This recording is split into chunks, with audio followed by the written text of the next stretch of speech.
আজকের ক্লাসে আমরা আলোচনা করব আদরিণী গল্পের চতুর্থ পরিচ্ছেদ থেকে একদম খুঁটিয়ে এমসিকিউ প্রশ্ন উত্তর। আমি চেষ্টা করেছি এই পরিচ্ছেদের প্রত্যেকটি লাইন থেকে এমসিকিউ প্রশ্ন উত্তর বানানো। আশা রাখছি এই ভিডিও ক্লাসটি তোমাদের প্রচণ্ড পরিমাণে হেল্পফুল হবে। তাহলে চলো প্রথম নাম্বার প্রশ্ন আমরা দেখে নিই। দেখো, উল্লেখিত ঘটনার পর সুদীর্ঘ 5টি বৎসর অতীত হইয়াছে। এই 5 বৎসরে মুক্তার মহাশয়ের অবস্থার অনেক পরিবর্তন হইয়াছে। আদরিণী গল্পের কোন পরিচ্ছেদে লেখক এই কথা বলেছেন? খুব ইম্পর্ট্যান্ট একটা প্রশ্ন, এরকম কিন্তু প্রশ্ন পরীক্ষাতে আসে। প্রথম পরিচ্ছেদ, দ্বিতীয় পরিচ্ছেদ, দ্বিতীয় পরিচ্ছেদ না চতুর্থ পরিচ্ছেদ? তো খুব সহজেই উত্তর তোমরা করতে পারবে, কেননা আমরা চতুর্থ পরিচ্ছেদেই আলোচনা করছি। তাহলে অপশন নাম্বার ডি হবে এখানে রাইট অ্যান্সার, অর্থাৎ চতুর্থ পরিচ্ছেদ। এই লাইনটা একটু ভালো করে মনে রাখবে যে উল্লেখিত ঘটনার পর সুদীর্ঘ 5টি বৎসর অতীত হইয়াছে। লেখক কোন পরিচ্ছেদে এই কথা বলেছেন? এরকম প্রশ্ন কিন্তু দিতেই পারে। তো উত্তর হবে চতুর্থ পরিচ্ছেদ। ঠিক আছে? দেখো দ্বিতীয় নম্বর প্রশ্নতে কি রয়েছে? না, জেলাকোট ভরিয়া গিয়াছে। কিভাবে জেলাকোট ভরিয়া গিয়াছে? অপশন নাম্বার এ তে রয়েছে শিক্ষিত মুক্তারে, বি তে রয়েছে পুরনো নিয়মে পাশ করা শিক্ষিত মুক্তারে, সি তে রয়েছে নতুন নিয়মে পাশ করা শিক্ষিত মুক্তারে, আর ডি তে রয়েছে ইংরেজি জানা মুক্তারে। তাহলে উত্তর কি হবে? জেলাকোট ভরিয়া গিয়াছে, অপশন নাম্বার সি হবে রাইট অ্যান্সার, অর্থাৎ নতুন নিয়মে পাশ করা শিক্ষিত মুক্তারে জেলাকোট ভরিয়া গিয়াছে। 3 নম্বর প্রশ্নতে কি রয়েছে দেখো, যে কোন নিয়মের আইন ব্যবসায়ীর আর কদর নেই? নতুন নিয়মের আইন, শিথিল নিয়মের আইন, পুরনো নিয়মের আইন না উপরের সবকটি? তাহলে উত্তর কি হবে? না শিথিল নিয়মের আইন ব্যবসায়ীর আর কদর নেই। তাহলে অপশন নাম্বার বি হবে এখানে রাইট অ্যান্সার। 4 নম্বর প্রশ্ন দেখো, আদরিণী গল্পে লেখক কোন পরিচ্ছেদে জয়রাম মুক্তারের পুত্রের কথা বলেছেন? প্রথম, দ্বিতীয়, তৃতীয় না চতুর্থ? তাহলে উত্তর হবে কি? অপশন নাম্বার ডি, অর্থাৎ চতুর্থ পরিচ্ছেদ।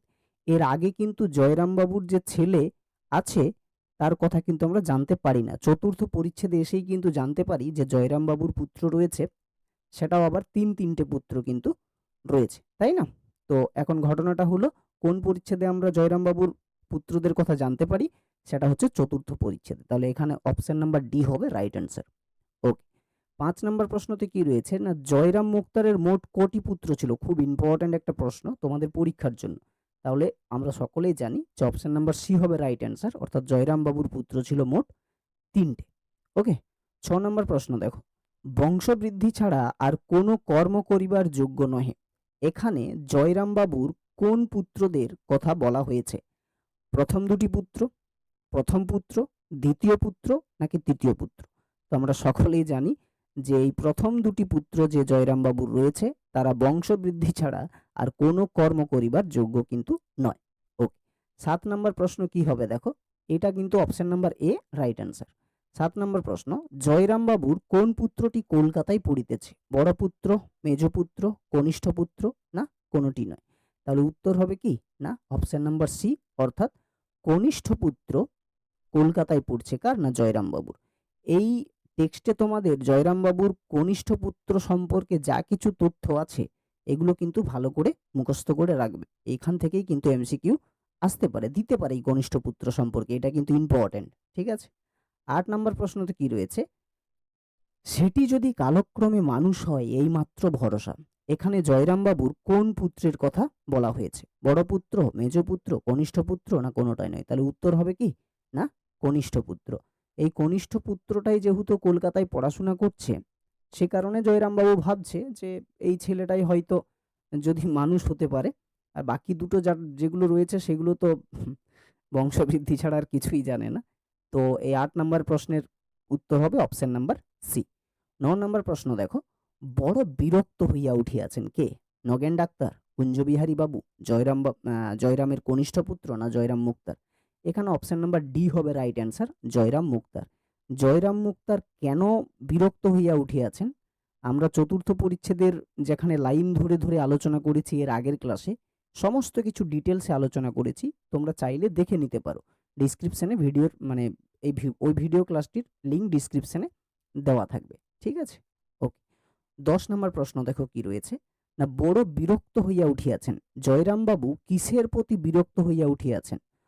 ব্যবসায়ের প্রতি, নগেন ডাক্তারের প্রতি, রাজার প্রতি না কোনোটাই নয়? তাহলে বিরক্ত হইয়া উঠিয়াছেন জয়রাম বাবু কিসের প্রতি? না ব্যবসায়ের প্রতি, অর্থাৎ তার ব্যবসায়ের প্রতি আর সেরকম আগের রকম অনুরাগ নেই, তাই না? তো অপশন নাম্বার এ হবে রাইট অ্যান্সার। 11 নম্বর দেখো, না জয়রাম বাবু এক সময় উলঙ্গ অবস্থায় পথে খেলা করিতে দেখিয়াছেন কাদের? নিজের পাড়ার ছেলে মেয়েদের, ছোকরা মুক্তারদের, নগেন ও কুঞ্জবিহারী বাবুকে, না উপরের সবকটি ঠিক? তাহলে অপশন নাম্বার বি হবে এখানে রাইট অ্যান্সার, যে ছোকরা মুক্তারগণদের জয়রাম বাবু এক সময় উলঙ্গ অবস্থায় পথে খেলা করতে দেখিয়াছেন। তারা এখন বর্তমানে কি করছে? ইংরেজিতে ফরফর করে ঘুরে বেড়াচ্ছে চারিদিকে, তাই না? এই হচ্ছে বিষয়। তো 12 নম্বর প্রশ্ন দেখো কি রয়েছে, না তাহারা এখন সামলা মাথায় দিয়া জয়রাম বাবুর প্রতিপক্ষে দাঁড়াইয়া চোখ মুখ ঘুরাইয়া ফরফর করিয়া ইংরেজিতে হাকিমকে কি বলিতে থাকে? এখানে কাদের কথা বলা হয়েছে? ছোকরা মোক্তারগণদের, গ্রামের লোকেদের, নতুন মাস্টার মশাইদের, না কোনোটাই নয়? তাহলে উত্তর কি হবে? Option number A right answer, ছোকরা মোক্তারগণদের, তাই না? 13 নম্বর প্রশ্নতে কি রয়েছে, না জয়রাম মুক্তারের কনিষ্ঠ পুত্র কোথায় পড়াশোনা করছে? উত্তর আমরা জানি কলকাতাতে, তাহলে অপশন নাম্বার এ হবে রাইট অ্যান্সার। 14 নম্বর প্রশ্নতে কি রয়েছে, নতুন নিয়মে পাশ করা শিক্ষিত মুক্তারগণ মাথায় কি ব্যবহার করেন? সেটাও কি বলেছে? নতুন নিয়মে পাশ করা, শিথিল নিয়মে নয়। নতুন নিয়মে পাশ করা শিক্ষিত মুক্তারগণ মাথায় কি ব্যবহার করেন? তাহলে উত্তর হবে অপশন নাম্বার সি, অর্থাৎ সামলা ব্যবহার করেন। ওকে। 15 নম্বর প্রশ্ন দেখো, জয়রাম মুক্তার কাছারিতে যাওয়ার সময় মাথায় কি বাঁধিতেন? ইনি তো সামলা বাঁধিতেন না, তাহলে ইনি কি বাঁধিতেন? ইনি বাঁধিতেন পাগড়ি, তাহলে অপশন নাম্বার এ হবে রাইট অ্যান্সার। 12 নম্বর প্রশ্ন দেখো, সেকালে মুক্তারগণ কি ব্যবহার করতেন না? সেকালে মুক্তারগণ কি ব্যবহার করতেন না? সামলা ব্যবহার করতেন না, ঠিক আছে? সেকালে মুক্তারগণ মানে আগেকার মুক্তারগণ, তাই না? কি ব্যবহার করতেন না? তারা সামলা ব্যবহার করতেন না, তারা কিন্তু পাগড়ি ব্যবহার করতেন। তাহলে এখানে অপশন নাম্বার সি হবে রাইট অ্যান্সার। ওকে। এরপর দেখো 13 নম্বর প্রশ্ন, সেকালে মুক্তারগণ সামলা ব্যবহার করিতেন না, সামলা কি? এটা কিন্তু খুব ইম্পর্ট্যান্ট একটা প্রশ্ন তোমাদের পরীক্ষার জন্য। অপশন নাম্বার এতে কি রয়েছে, উকিলের মাথায় পরার শালের পাগড়ি, উকিলের মাথায় পরার কাপড়ের পাগড়ি, উকিলের মাথায় পরা টুপি, না কোনোটাই নয়? তাহলে উত্তর কি হবে? সামলা মানে হচ্ছে উকিলের মাথায় পরার শালের পাগড়ি, ভালো করে কিন্তু মনে রাখবে। 14 নম্বর প্রশ্ন, নিষ্ফল রোষে তিনি ফুলিতে থাকিতেন, এখানে কার কথা বলা হয়েছে? জয়রাম মুক্তারের, কুঞ্জবিহারী বাবু, নগেন ডাক্তারের, জয়রাম বাবুর কনিষ্ঠ পুত্র? তাহলে ওই যে নিষ্ফল রোষে তিনি ফুলিতে থাকিতেন, কে? না এই আমাদের জয়রাম মুক্তার, তাহলে অপশন নাম্বার এ হবে রাইট অ্যান্সার। 15 নম্বর প্রশ্ন দেখো কি রয়েছে, যে ইংরেজি জানে না সে মনুষ্য পদবাচ্যই নহে, এরকম বিশ্বাস কাদের? জয়রাম মুক্তারের, কুঞ্জবিহারী বাবুর, নগেন ডাক্তার, না নব্য হাকিমগণের? তাহলে এখানে অপশন নাম্বার ডি হবে রাইট অ্যান্সার। নব্য হাকিমগণের বিশ্বাস হচ্ছে এটা, যে যে ইংরেজি জানে না সে মনুষ্য পদবাচ্যই নহে, তাহলে অপশন নাম্বার ডি হচ্ছে রাইট অ্যান্সার। 16 নম্বর প্রশ্ন, আদরিণী গল্পে কোন পরিচ্ছেদে জয়রাম বাবুর 60 বৎসরের উল্লেখ পাওয়া যায়? দ্বিতীয়, তৃতীয়, চতুর্থ, না পঞ্চম? তাহলে চতুর্থ পরিচ্ছেদে। আর আমরা দ্বিতীয় পরিচ্ছেদে পেয়েছিলাম যে জয়রাম বাবুর বয়স 50 পার হয়েছে। মনে রাখবে কিন্তু দুটো জিনিস, যেহেতু বয়স জীবন্ত প্রবাহমান, বয়সও বাড়ছে, তাই দ্বিতীয় পরিচ্ছেদে আমরা পেয়েছিলাম 50 পার হয়েছে, আর চতুর্থ পরিচ্ছেদে এসে আমরা পাচ্ছি যে 60 বছরের কিন্তু উল্লেখ আমরা পাচ্ছি। কার বয়স? না জয়রাম বাবুর বয়স। ওকে। 17 নম্বর প্রশ্ন দেখো কি রয়েছে, না জয়রাম বাবুর বড় ছেলে 2 টাকা রোজগার করতে পারলে জয়রাম বাবু কি করতেন বলে লেখক জানিয়েছেন? কাজে অবসর নিয়ে বাড়িতে বসে হরিনাম করতেন, না কাজে অবসর নিয়ে ঘুরতে যেতেন, নাকি কাজে অবসর নিয়ে গয়া যেতেন, নাকি কাজে অবসর নিয়ে বৃন্দাবন যেতেন?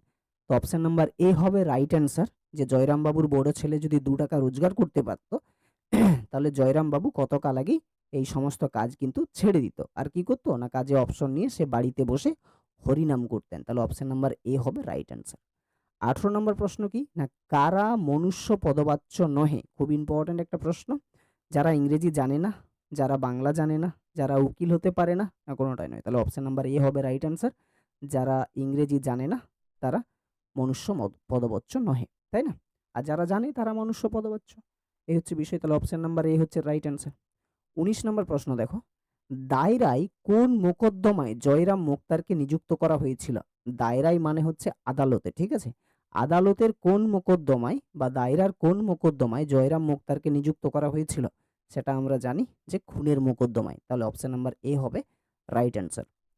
20 নম্বর প্রশ্ন দেখো কি রয়েছে, না জয়রাম বাবু যে খুনের মোকদ্দমায় মোক্তার হিসাবে নিযুক্ত হয়েছিলেন সেই মোকদ্দমার বিচার কার এজলাসে হয়েছিল?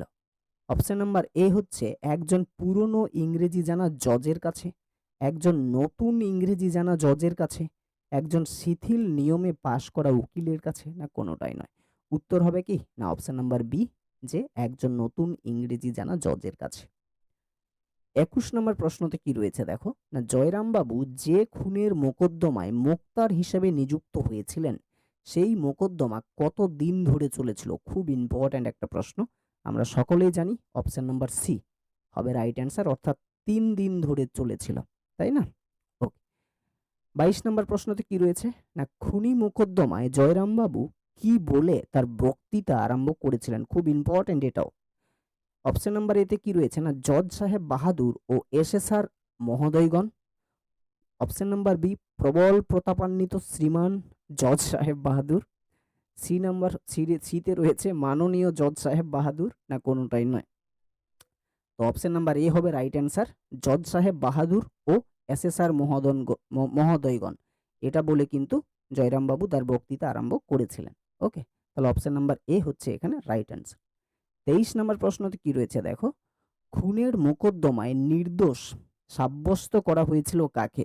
জয়রাম বাবুর প্রতিপক্ষের মক্কেলকে, জয়রাম বাবুর মক্কেলকে, না জয়রাম বাবুর কনিষ্ঠ ছেলেকে, না নগেন ডাক্তারকে? তো নির্দোষ সাব্যস্ত করা হয়েছিল জয়রাম বাবুর মক্কেলকে, তাই না? তো অপশন নাম্বার বি হবে রাইট অ্যান্সার। এরপরে দেখে নাও 24 নম্বর প্রশ্নতে কি রয়েছে, না খুনের মোকদ্দমায় জয়রাম বাবুর বক্তৃতার শেষে এসএসআরগণ মুখোপাধ্যায়ের মক্কেলকে নির্দোষ সাব্যস্ত করিলেন। এসএসআর বলতে এখানে কি বোঝানো হয়েছে? যিনি জজকে বিচারে সাহায্য করেন, যিনি জজের ডান পাশে দাঁড়িয়ে থাকেন, যিনি মোকদ্দমার কাগজপত্র নিয়ে কাজ করেন, না কোনোটাই না? তো উত্তর হবে কি অপশন নাম্বার এ, এসএসআর বলতে কি না যিনি জজকে বিচারে সাহায্য করেন। তাহলে অপশন নাম্বার এ হলো রাইট অ্যান্সার। 25 নম্বর প্রশ্নতে কি রয়েছে, না খুনের মোকদ্দমার জজ সাহেব কার থেকে জয়রাম বাবুর নাম জানতে চেয়েছিলেন? অপশন নাম্বার এ পেশাকরের কাছে, এসএসআরদের কাছে, জয়রাম বাবুর কাছেই, নাকি কোনোটাই নয়? তাহলে অপশন নাম্বার এ হবে রাইট অ্যান্সার, যে পেশাকরের কাছে খুনের মোকদ্দমার জজ সাহেব জয়রাম বাবুর নাম কিন্তু জানতে চেয়েছিলেন। তাহলে অপশন নাম্বার এ হচ্ছে রাইট অ্যান্সার। 26 নম্বর প্রশ্নতে কি রয়েছে, উনি উকিল নহেন মোক্তার উক্তিটিকার। খুব ইম্পর্ট্যান্ট একটা প্রশ্ন। জজ সাহেবের, নগেন ডাক্তারের, জয়রাম বাবুর কনিষ্ঠ ছিলেন, না পেশাকারের? তাহলে অ্যান্সার হবে অপশন নাম্বার ডি, পেশাকারের, তাই তো? যে উনি উকিল নহেন একজন মুক্তার। তাহলে অপশন নাম্বার ডি হচ্ছে রাইট অ্যান্সার, এটা বলেছিল পেশাকার। 27 নম্বর প্রশ্নতে কি রয়েছে, পেশাকার বলিলেন উহার নাম জয়রাম মুখার্জি, উনি উকিল নহেন মুক্তার। পেশাকার কাকে বলে? খুব ইম্পর্ট্যান্ট একটা প্রশ্ন। অপশনগুলো কি কি রয়েছে দেখো, আদালতের প্রধান করণিক, আদালতের নিম্ন কর্মচারী, আদালতের কাগজপত্র যিনি দেখাশোনা করেন, না কোনোটাই নয়? তাহলে উত্তর কি হবে, পেশাকর মানে হচ্ছে পেশকার, তাই না? পেশকার মানে হচ্ছে কি আদালতের প্রধান করণিক। হ্যাঁ, এইটা হবে অপশন নাম্বার এ হবে রাইট অ্যান্সার। কেমন? ওকে। 28 নম্বর প্রশ্নতে কি রয়েছে দেখো, না জজ সাহেবের কাজে জয়রাম বাবু তার নিজের কি পরিচয় দিয়েছিলেন? অপশন নাম্বার এ আমি একজন উকিল, আমি একজন শিথিল নিয়মে ইংরেজি জানা একজন মুক্তার, না আমি সেকালের শিথিল নিয়মের একজন মূর্খ মুক্তার, নাকি কোনোটাই নয়? তাহলে জজ সাহেবের কাছে জয়রাম বাবু তার নিজের পরিচয় দিয়েছিল। অপশন নাম্বার সি হচ্ছে রাইট অ্যান্সার, অর্থাৎ আমি সেকালের শিথিল নিয়মের একজন মূর্খ মুক্তার, তাই না? ওকে। এরপর দেখো 29 নম্বর প্রশ্ন কি রয়েছে, না আমি জীবনের শেষ দিন অবধি তাহা ভুলিতে পারিব না। এখানে জয়রাম বাবু কি ভুলিতে পারিবেন না? জজ সাহেবের করা প্রশংসা, জজ সাহেবের করা অপমান, না জজ সাহেবের করা যত্ন, না কোনোটাই নয়? তাহলে এখানে অপশন নাম্বার এ হবে রাইট অ্যান্সার, অর্থাৎ জজ সাহেবের করা প্রশংসা আমাদের জয়রামবাবু জীবনে কোনোদিন ভুলিতে পারিবেন না। তাহলে অপশন নাম্বার এ হচ্ছে এখানে রাইট অ্যান্সার। ওকে। শেষ প্রশ্ন, অর্থাৎ এই পরিচ্ছেদ থেকে, চতুর্থ পরিচ্ছেদ থেকে দেখো ৩০ নম্বর প্রশ্ন। জয়রামবাবু জজ সাহেবকে কি আশীর্বাদ দিয়েছিলেন? হাইকোর্টের জজ হন, দীর্ঘজীবী হন, সুপ্রিম কোর্টের জজ হন, না কোনোটাই নয়? তাহলে আমরা জানি কি আশীর্বাদ দিয়েছিল, হাইকোর্টের জজ হন। তাহলে অপশন নাম্বার এ হবে রাইট অ্যান্সার। তো চতুর্থ পরিচ্ছেদ থেকে এই মোট ৩০টা প্রশ্ন আমি পেয়েছি, প্রত্যেকটা লাইন থেকে খুঁজে খুঁজে বার করেছি। আশা রাখছি তোমরা উপকৃত হবে। এরপরে আমরা পঞ্চম পরিচ্ছেদ থেকে আমরা আলোচনা করব। আর এই আদরিণী গল্ফের এমসিকিউ আলোচনা শেষ হতে আর বেশি দেরি নেই। এরপরে পঞ্চম পরিচ্ছেদ তো আলোচনা করবই, তো তোমরা একটু কমেন্ট করে আমাকে জানাতে পারো যে আর কোন জায়গা থেকে তোমরা এমসিকিউ চাও। হ্যাঁ, সেটা বাংলা ভাষা হতে পারে, প্রবন্ধ হতে পারে, বা অন্যান্য তোমাদের যে কবিতাগুলো রয়েছে সেখান থেকে হতে পারে। তো তোমরা আমাকে জানাবে কমেন্ট করে, ঠিক না? আমি কিন্তু সেই জায়গা থেকে এরকমই খুঁটিয়ে এমসিকিউ প্রশ্ন উত্তর বানিয়ে ইউটিউবে প্রেজেন্ট করব, ঠিক আছে? তো যাই হোক, সকলেই ভালো থাকবে, ভালো থাকার সাথে সাথে পড়াশোনা করবে। আর চাইলে একটু সাবস্ক্রাইব করে রাখতে পারো, কেননা পরবর্তী যে ভিডিও ক্লাসগুলো আসবে সেগুলো যাতে তোমরা দেখতে পাও, সেটা তোমাদের উপর ডিপেন্ড করে। তোমাদের যদি ভালো লাগে তো করবে, না হলে কোনো সমস্যা নেই, ঠিক? তো চলো, সকলে ভালো থাকবে, ভালো থাকার সাথে সাথে পড়াশোনা করে। দেখা হচ্ছে পরবর্তী ক্লাসে, অর্থাৎ আদরিণী গল্পের পঞ্চম পরিচ্ছেদ থেকে খুঁটিয়ে এমসিকিউ প্রশ্ন উত্তর নিয়ে আমি কিন্তু আসছি পরবর্তী ক্লাসে। ওকে, চল, সকলে ভালো থাকবে।